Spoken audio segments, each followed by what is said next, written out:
Assalamualaikum warahmatullahi wabarakatuh. Selamat datang dan selamat bergabung di Classroom mata pelajaran Bahasa Indonesia kelas 8. Sebelum Ibu mulai pelajaran hari ini atau pertemuan kali ini, Ibu akan memperkenalkan diri terlebih dahulu. Mungkin kelas 8D dan 8E sudah kenal ya sama Ibu karena kelas 7 Ibu yang mengajarkan mereka bahasa Indonesia. Untuk kelas 8A, 8B, dan 8C mungkin baru kenal sama Ibu untuk semester ini. Perkenalkan dulu, nama Ibu Triani Astuti SPD. Nanti kalau diisi di absen harus tulis nama lengkap ya. Kemudian Ibu ngajar bahasa Indonesia khusus kelas 8.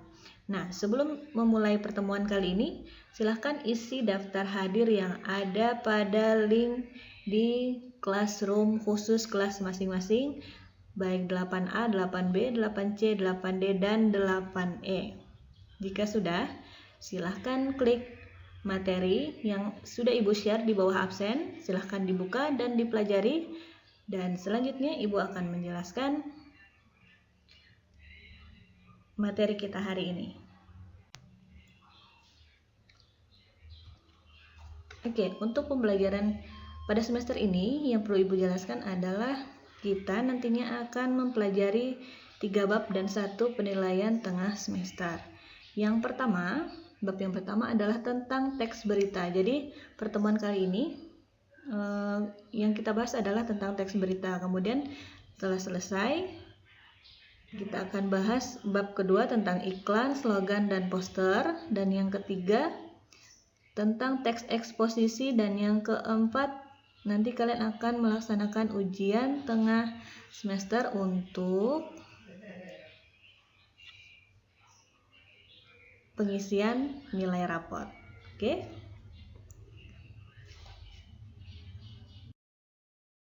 Oke, baiklah.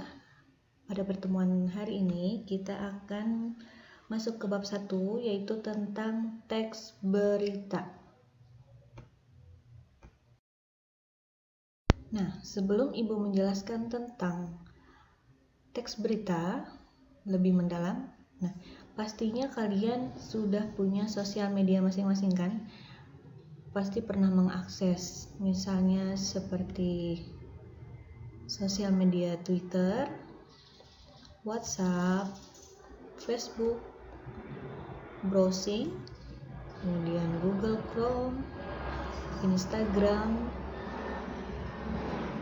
koran. Pastinya kalau kalian jarang membaca koran ya sepertinya. Kemudian televisi. Nah, yang sering kalian baca misalnya biasanya atau sering diakses itu adalah kalau sekarang lebih seringnya ke Instagram, Facebook, ataupun WhatsApp. Nah, sekarang Ibu tanya, biasanya berita yang sering kalian baca itu apakah di benak kalian, ini beritanya benar atau tidak ya? Ini beritanya hoax atau beneran ya? Kira-kira untuk membedakan berita hoax dan berita yang sebenarnya itu kira-kira seperti apa? Ataukah pernahkah kalian mencari tahu bagaimana sih ciri-ciri berita hoax? Bagaimana sih ciri-ciri berita yang benar? Nah, cara membedakannya bagaimana? Silahkan disimak penjelasan pada pertemuan ini sampai selesai.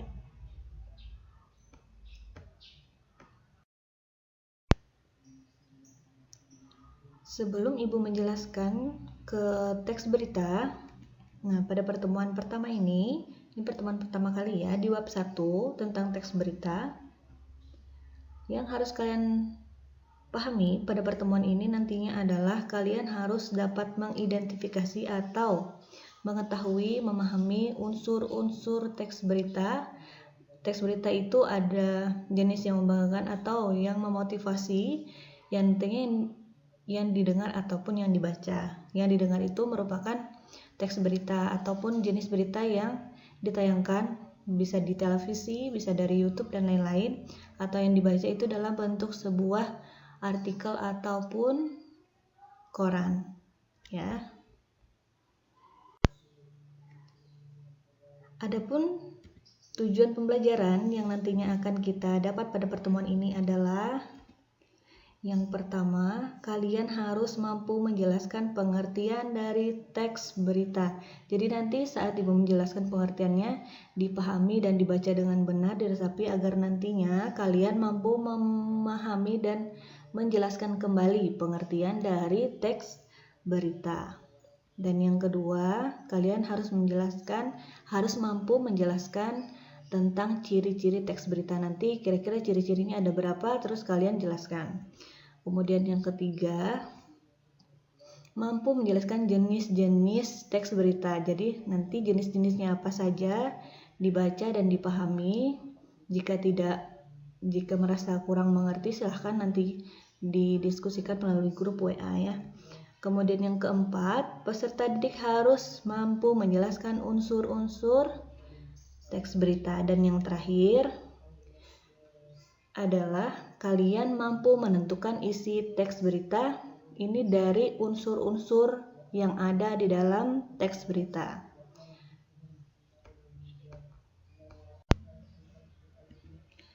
Baiklah, selanjutnya adalah Ibu menjelaskan materi yang ada di pertemuan kali ini adalah yang pertama akan dijelaskan mengenai pengertian teks berita. Yang kedua, nanti Ibu akan menjelaskan tentang ciri-ciri dari teks berita. Yang ketiga, nanti Ibu akan jelaskan jenis-jenis teks berita maupun contohnya. Kemudian yang keempat adalah unsur-unsur teks berita.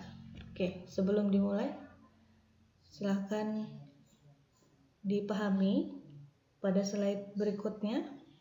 Silahkan dibaca dengan benar ya. Oke, Ibu akan jelaskan untuk bab 1 tentang teks berita. Yang pertama adalah tentang pengertian teks berita.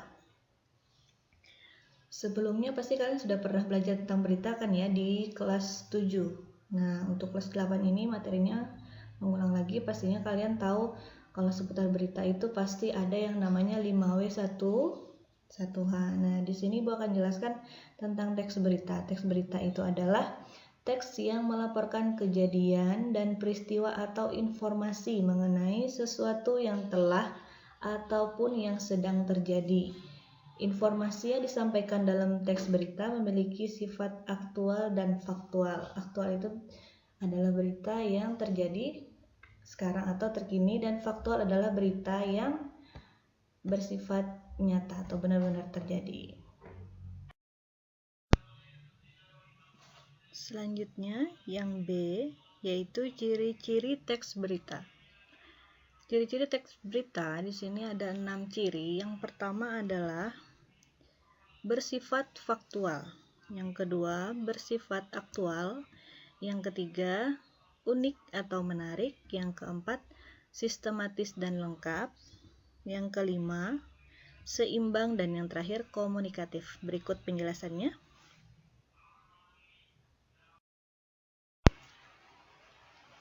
Oke, ciri-ciri dari teks berita yang pertama adalah bersifat faktual. Faktual adalah suatu kejadian yang bersifat nyata dan tidak boleh dilebih-lebihkan. Maksudnya, peristiwa yang terjadi tersebut adalah peristiwa yang benar-benar terjadi dan tidak terikat oleh waktu.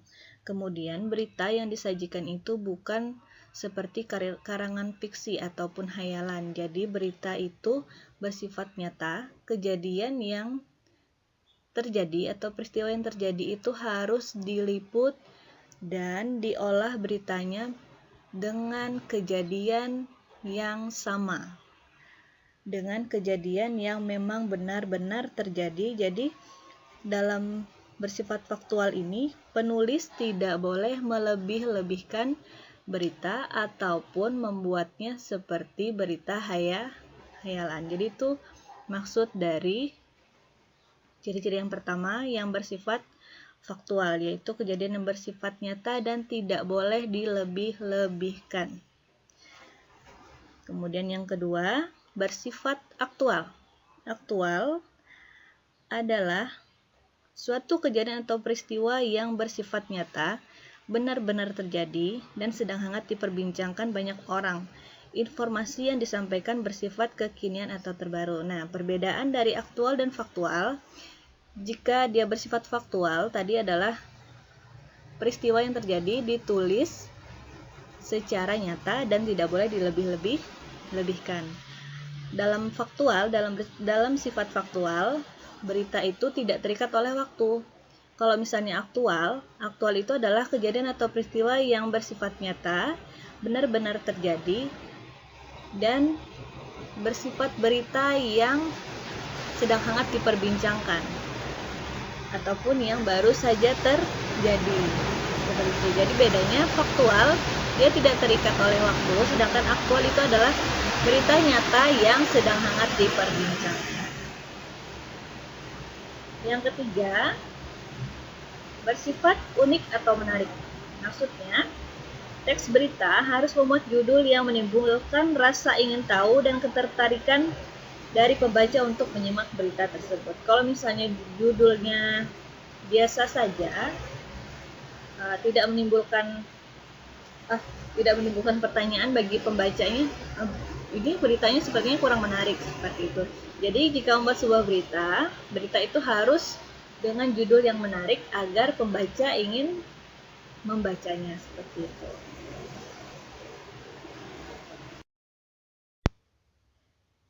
Nah, sekarang adalah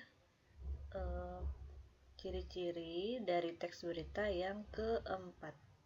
Yang keempat yaitu sistematis dan lengkap. Sistematis dan lengkap, teks berita disajikan secara sistematis dan berurutan. Semua berita, baik 5W plus 1H-nya harus terdapat di dalam teks berita. Nah, 5W 1H itu, masih ingat ada apa saja? Yang pertama ada what, ada where, ada when, who, kemudian why, dan how. Nah, dari keenam unsur berita ini, di dalam teks berita dikatakan lengkap kalau semuanya harus ada dan semuanya mencakup di dalam berita tersebut. Kalau misalnya ada satu unsur yang tertinggal, misalnya ada satu unsur who atau siapa yang diberitakan dalam berita tersebut. Kalau misalnya tidak ada siapa yang terlibat dalam berita tersebut, maka berita itu dikatakan tidak lengkap. Jadi harus sistematis dan lengkap berurutan dan semua unsur harus terdapat dalam sebuah berita. Makanya itu harus dikatakan berita yang benar dan lengkap. Oke, yang selanjutnya yang kelima adalah seimbang. Nah, seimbang maksudnya isi teks dalam berita tidak boleh memihak salah satu pihak atau menyudutkan salah satu pihak yang diberitakan. Misalnya berita itu harus netral, tidak boleh memihak dalam pada satu yang bersalah ataupun pada satu orang yang benar. Jadi beritanya harus seimbang. Oke, yang keenam, komunikatif.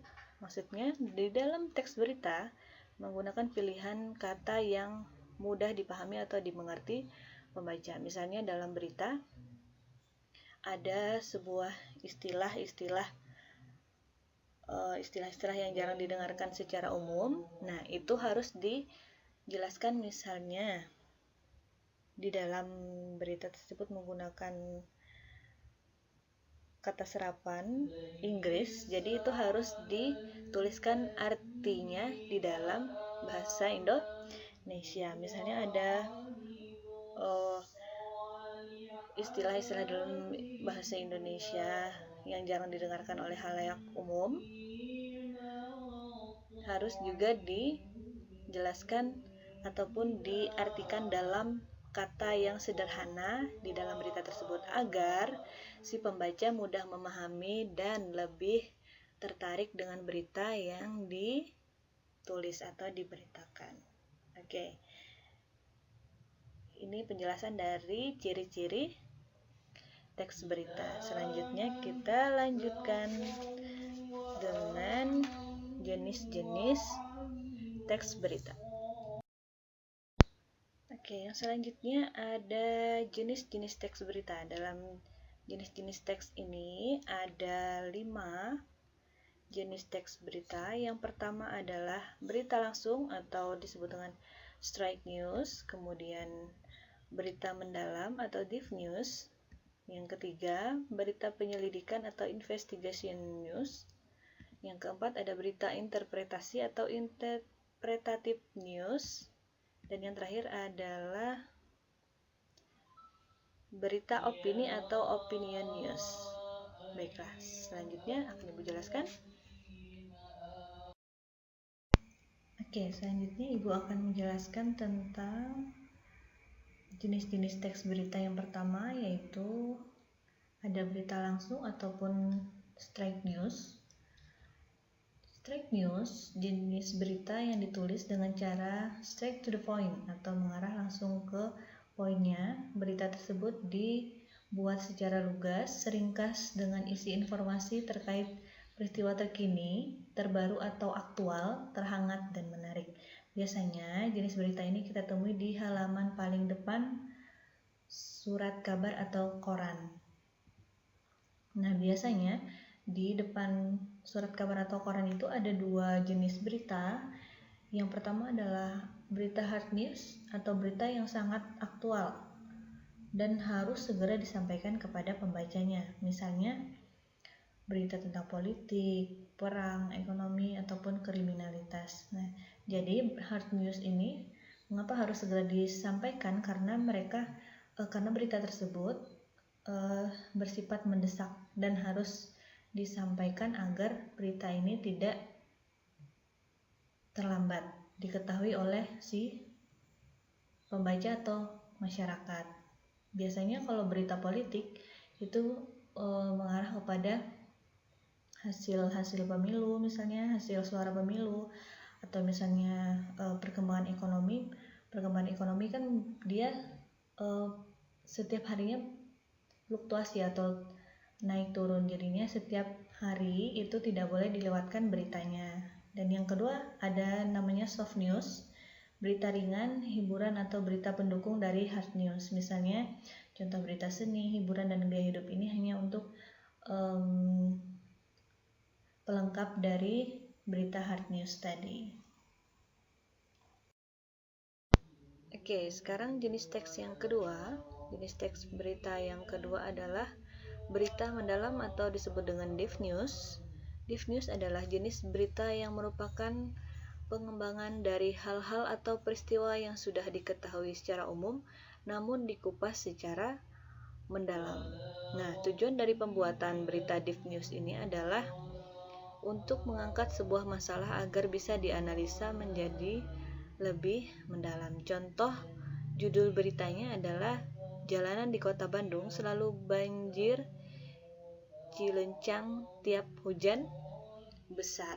Jadi maksudnya untuk dianalisa lebih mendalam kenapa kira-kira selalu di Kota Bandung selalu dilanda banjir ketika hujan besar, seperti itu.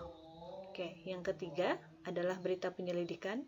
Nah, biasanya berita penyelidikan ini adalah berita yang merupakan pengembangan yang didasarkan pada penelitian atau penyelidikan dari berbagai sumber. Berita ini biasanya tergolong berita yang berat karena harus menyelidiki seseorang dengan hati-hati. Contoh beritanya adalah praktik kecurangan di SPBU gitu. Jadi untuk menyelidikinya harus hati-hati dan agar orang-orang yang terlibat itu jika dia sudah tersandung masalah dia tidak akan kabur, seperti itu maksudnya. Oke, sekarang jenis berita yang keempat. Ada namanya berita interpretasi atau interpretation news. Berita ini biasanya dikembangkan dari berita straight news atau berita langsung dengan penambahan informasi latar belakang, wawancara dengan pengamat, dan data-data terkait sehingga menjadi sebuah berita baru yang lebih jelas, lengkap, atau komprehensif. Nah, berita interpretatif ini juga membutuhkan wawasan luas dan ketajaman analisis seseorang wartawannya. Contohnya, contoh judul beritanya adalah dampak kenaikan harga BBM terhadap harga sembako. Jadi saat mewawancara ataupun mencari data sebuah sumber, jadi seorang wartawannya harus berhati-hati agar sekiranya berita ini nantinya tidak memihak salah satu pihak yang diberitakan, seperti itu. Oke, yang kelima ada berita opini atau opinion news. Berita ini berisi laporan tentang pandangan, ide, komentar, pemikiran atau pendapat seseorang mengenai berita yang diberitakan. Nah, biasanya pendapat para cendekiawan, sarjana, ahli atau pejabat mengenai suatu masalah, isu atau peristiwa. Di sini contoh dari beritanya adalah komentar pengamat politik tentang kebijakan pemerintah. Jadi, sebuah kebijakan itu kemudian nanti dikomentar kira-kira kebijakan ini adalah sesuatu yang membawa kemajuan untuk masyarakatnya atau tidak, seperti itu. Oke, sampai di sini penjelasan dari jenis teks berita. Selanjutnya Ibu akan jelaskan tentang unsur-unsur berita. Oke, yang terakhir Ibu akan jelaskan tentang unsur-unsur dari teks berita. Unsur-unsur dari teks berita ini biasanya yang kita tahu disebut dengan 5W plus 1H atau dalam bahasa Indonesia disingkat dengan adiksimba. Apa saja itu? Yang pertama, ada unsur what atau pertanyaan apa. Apa di dalam berita yaitu berisi pertanyaan untuk menjawab pertanyaan apa, kejadian atau peristiwa yang diberitakan. Kemudian yang kedua, where atau di mana. Di dalam berita nantinya akan ada pertanyaan di mana berita itu terjadi. Jadi jawaban dari where atau di mana ini nantinya akan mendeskripsikan secara lengkap tempat peristiwa itu terjadi. Kemudian yang ketiga, when atau kapan. Pertanyaan ini nantinya di dalam berita tersebut, misalnya pertanyaannya kapan peristiwa itu terjadi, jadi yang kalian jawab adalah di dalam berita tersebut yang menyebutkan waktu kejadian peristiwa. Oke, sekarang yang keempat ada who atau siapa. Misalnya pertanyaannya nantinya yang muncul adalah siapa yang terlibat di dalam peristiwa atau kejadian tersebut. Nantinya di dalam berita itu akan memuat keterangan orang-orang yang terlibat di dalam sebuah peristiwa. Jadinya orang-orang tersebut nantinya akan dimasukkan nama-namanya ataupun orang-orangnya di dalam sebuah berita. Oke, yang kelima ada why atau mengapa. Biasanya pertanyaannya adalah mengapa peristiwa itu terjadi. Jadinya di dalam berita itu nanti memuat sebuah alasan, sebab atau latar belakang secara lengkap terjadinya peristiwa tersebut. Oke, dan yang terakhir ada how, bagaimana. Biasanya pertanyaannya adalah bagaimana peristiwa itu terjadi atau bagaimana runtutan peristiwa yang terjadi. Jadinya nantinya di dalam berita akan dijelaskan proses kejadian suatu peristiwa dan akibat dari terjadinya peristiwa itu bagaimana. Oke. Sampai di sini penjelasan Ibu. Tadi Ibu sudah menjelaskan dari pengertian, kemudian ciri-ciri, kemudian jenis teks berita, dan yang terakhir adalah unsur-unsur dari teks berita. Nah, selanjutnya ini evaluasi yang akan kalian kerjakan atau soalnya untuk hari ini kalian hanya menjawab pertanyaan sesuai pemahaman yang kalian terima yang sudah Ibu jelaskan dalam video ini. Nah, soalnya akan diakses di Google Form ya, nanti di bawah absensi akan ada muncul Google Form untuk menjawab pertanyaan evaluasi bab 1 di teks berita pada pertemuan hari ini, yaitu pertemuan 1. Jadinya untuk pertemuan selanjutnya baru kita belajar menyimpulkan sebuah berita dari sebuah video ataupun dari artikel. Oke? Sampai di sini. Silakan akses linknya. Jangan lupa isi absennya, pahami dengan benar dan dijawab dengan benar. Kemudian segera dikirim. Sampai di sini Ibu ucapkan Assalamualaikum warahmatullahi wabarakatuh. Terima kasih.